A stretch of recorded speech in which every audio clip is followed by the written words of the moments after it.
saludo a su distinguida teleaudiencia. Muchas gracias, profesor. Estamos conectados con toda Latinoamérica a través de DNews. Para nosotros es muy importante escuchar distintas voces que nos expliquen qué es lo que está pasando en Bolivia y ante la posibilidad de que esta sea efectivamente una persecución política, como quienes defienden a Camacho han querido señalar, conocer de parte de un experto constitucionalista si esto se ha pegado o no a la norma o si hay algo más que pudiera estar saliéndose de lo que se espera en una detención habitual. Partiendo por eso, ¿la detención de Camacho, a su juicio, estuvo dentro de los márgenes de lo que la policía efectivamente realiza en estos procesos? Bueno, Lucía, el tema es bastante claro para los hombres de derecho, la gente que conoce el debido proceso adjetivo y sustantivo, tiene claro que no ha sido una detención legal, no se han observado todos los requisitos, todas las formalidades. Por ejemplo, les puedo referir que en Bolivia se emiten resoluciones, cada tribunal departamental como en las regiones en Chile, por ejemplo, se emiten en el departamento de Santa Cruz, de Chuquisaca, de La Paz, decisiones de los tribunales departamentales para dejar sin efecto, para suspender la ejecución de mandamientos de aprehensión y de apremio. ¿No? Es decir, existe una vacación por fin de año donde hay un receso en el sistema de justicia y a partir de ese receso, por norma, la ley orgánica judicial establece que no se pueden ejecutar los mandamientos de aprehensión y de apremio, ¿no? Entonces no era legal, no era constitucional ejecutar un mandamiento de aprehensión en este receso o vacación judicial. Perfecto. Claro que sí, claro que sí. Ahora, también la jurisprudencia, Lucía, el Tribunal Constitucional desde el año 2000 ya ha emitido decisiones, existe una línea jurisprudencial, varias, más de 2 decenas de sentencias que ratifican que no pueden ejecutarse los mandamientos de aprehensión precisamente en este receso judicial. Perfecto, estoy revisando, lo conversábamos ayer también con la periodista Vitia Subieta desde Bolivia, una orden emanada, una circular emanada desde el Tribunal del Departamento de Justicia de La Paz, en el que precisamente habla de este receso, pero señala en un momento que es un receso excepto los de condena y los declarados rebeldes, y ahí teníamos la duda si hay algún contexto en el que el gobernador Luis Fernando Camacho pueda considerarse rebelde, dado que hablaban de una orden que había sido emitida en octubre que no se había concretado. Bueno, no, él fue convocado para declarar, ¿no? Tiene una denuncia, caso de golpe 1, realizado por una exdiputada del Movimiento al Socialismo, el partido en función de gobierno, y él tenía que presentarse a declarar ante una comisión de fiscales. Inicialmente los fiscales, Lucía, fueron al departamento, a la ciudad de Santa Cruz de la Sierra, a tomar la declaración a Camacho. Pero se supone que hubo algún tipo de amenazas, un hecho que nunca se investigó, y los fiscales no le tomaron la declaración y retornaron a la ciudad de La Paz. ¿Qué fue lo que pasó? Tenía que reprogramarse, es decir, fijar nueva fecha para la declaración. Pero lamentablemente lo que no se ha conocido es la nueva fecha para que él pueda prestar su declaración informativa, ¿no? No existían entonces las circunstancias para que se le considere rebelde, no era el momento, vale decir, la época para realizar ese tipo de aprehensión y además la proporcionalidad, ¿no? Él fue prácticamente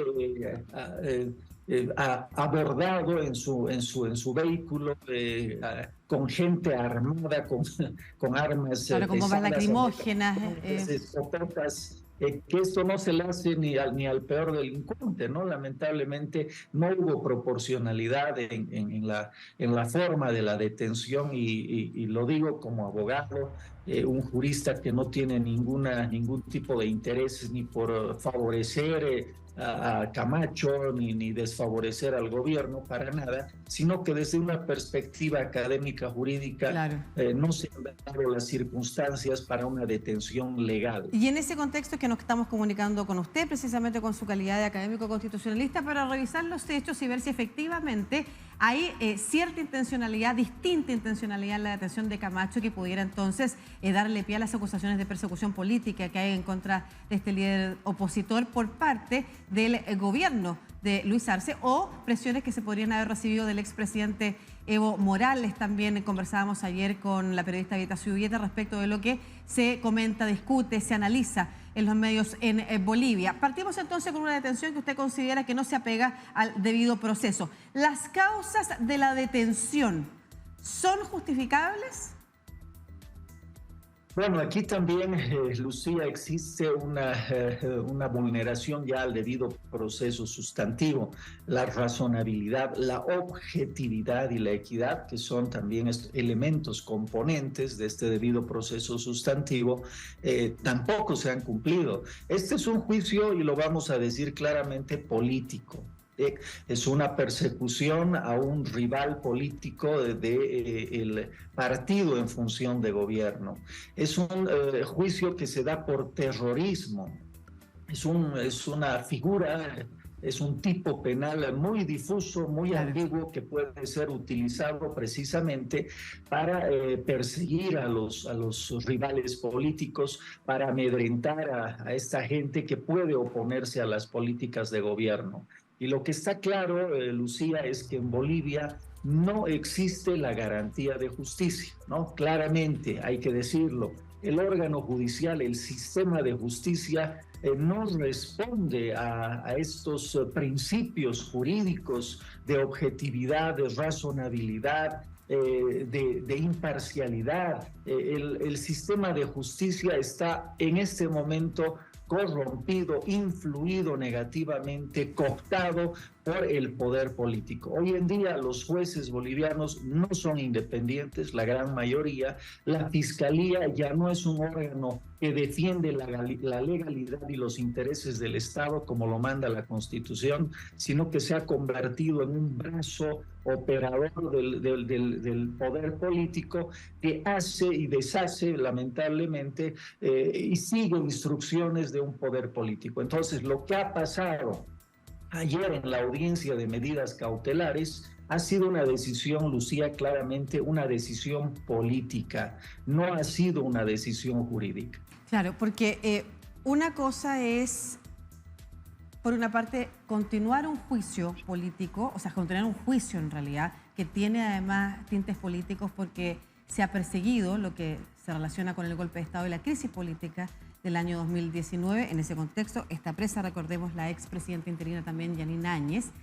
Y en ese contexto hay dos cosas que a mí me gustaría profundizar en relación a lo que usted señala.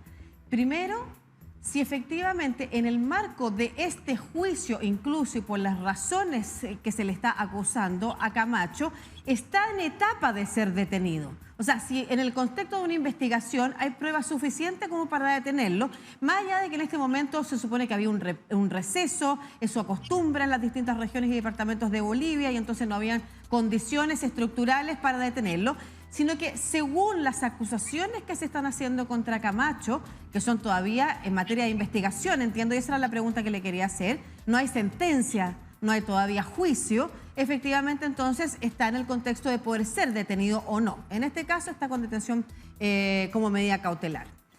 La segunda son las razones. Y ahí quisiera detenerme también porque era parte de las dudas que teníamos ayer y también forma parte de lo que está señalado acá. La acusación de terrorismo, en distintas partes del mundo, la jurisdicción, la jurisprudencia también, ¿no es cierto?, las normas jurídicas y constitucionales establecen distintas razones para la calificación de un crimen como terrorista. En Chile, de hecho, muchas veces no se utiliza porque las causas y las pruebas que hay que dar para demostrar que es terrorismo y que no es otro crimen, son tantas que finalmente no se termina nunca pudiendo establecer esa causal, y las personas que han sido acusadas por ese delito terminan siendo liberadas cuando podrían haber quedado encarceladas por otros delitos, como puede ser la destrucción en el marco de la violencia que se da muchas veces en zonas como en la Araucanía. En Bolivia, al parecer, es todo lo contrario. Entonces, esa es la primera pregunta que le quiero hacer. ¿Cómo se configura el delito de terrorismo? Y en el caso de Camacho, ¿cuáles podrían ser o qué dicen las acusaciones respecto de su vínculo con acciones terroristas? Bien, en la primera parte, sí, la etapa de la medida cautelar o el control jurisdiccional que se ejerce sobre esta situación de la investigación hacia Luis Fernando Camacho, que es gobernador de un departamento, Claro. ¿no? Bueno, sí, es una etapa procesal donde se puede asumir las medidas cautelares, ¿no? Y una de las medidas pues extremas es la detención preventiva. La regla es que sea la última ratio, como dicen los penalistas, Claro. que sea si es La que no última de puede. las medidas. Exactamente, Claro. la última posibilidad cuando es un delincuente consumado que va a escapar, que va a obstruir el proceso, que hay peligro de fuga, se dice, ¿no? Que va a obstruir la averiguación de la verdad. En ese caso sí se tomaría esta medida extrema, ¿no? Fernando Camacho es una persona que vive en la ciudad de Santa Cruz, tiene domicilio, familia, trabajo como gobernador. Entonces, desde mi perspectiva jurídica, Lucía, tampoco se cumplían Las condiciones. las condiciones o los requisitos para esta medida, como tú lo has repetido, extrema, ¿no? La última forma de lograr que esta persona se presente y esté pues defendiéndose del proceso, de la denuncia que tiene encima.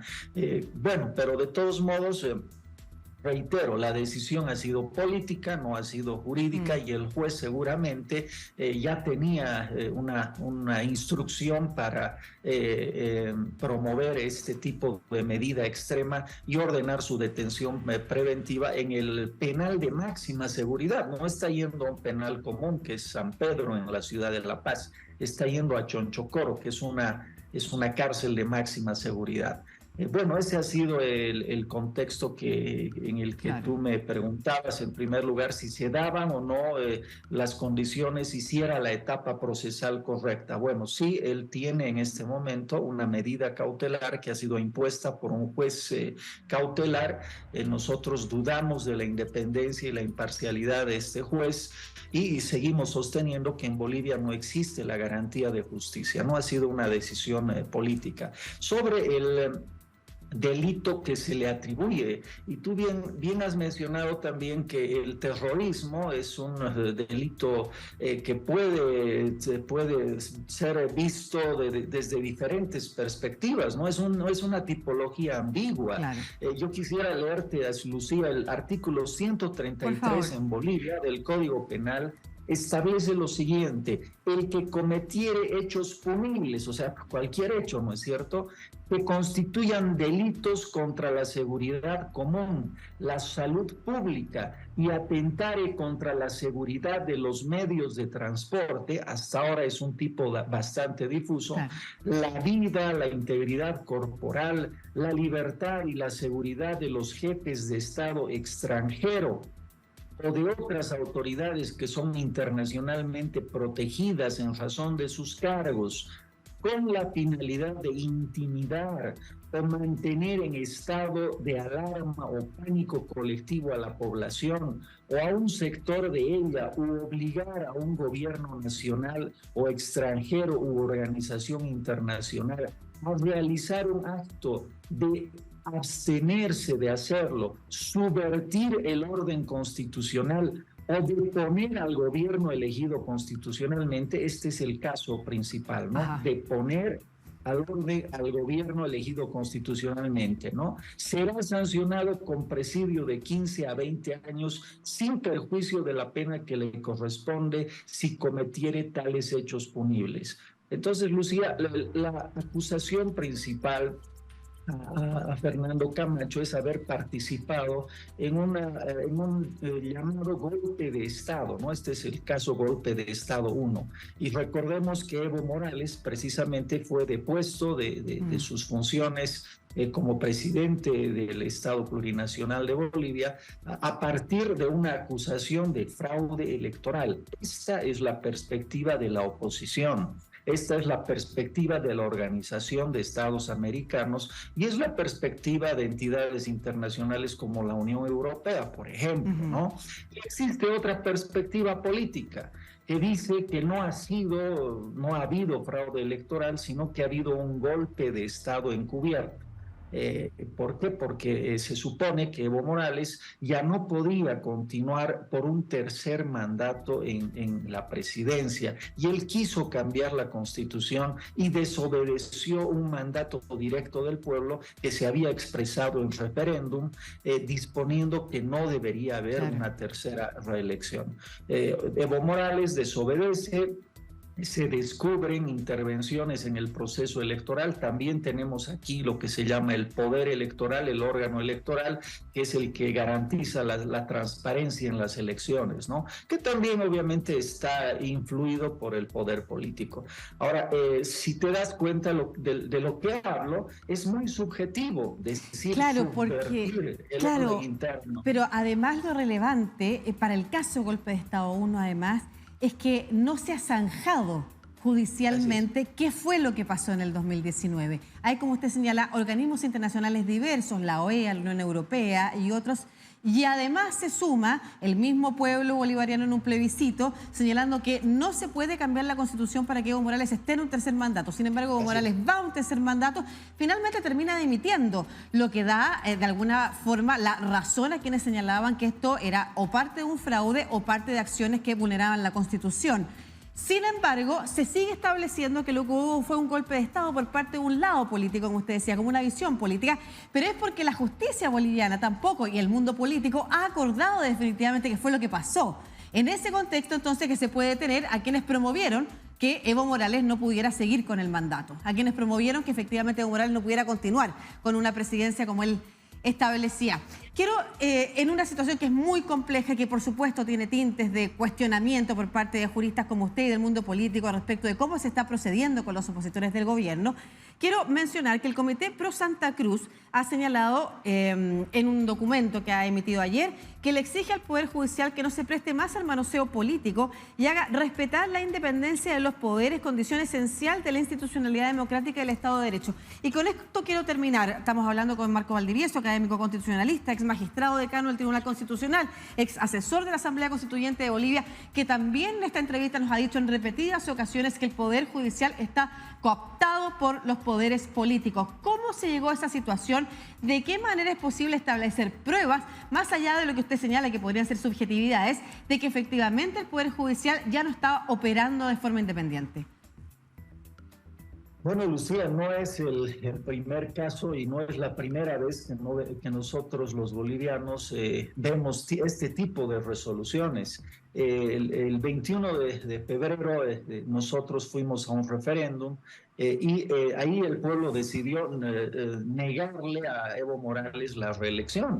Y hubo una decisión, Lucía, lamentablemente, una sentencia del Tribunal Constitucional Plurinacional, que debe ser el guardián de la Constitución. Y en esa sentencia constitucional los magistrados, los guardianes de la Constitución, cambiaron, desoyeron la opinión del pueblo boliviano, la opinión directa y vinculante del referéndum y garantizaron a Evo Morales el derecho humano a ser reelegido, ¿no?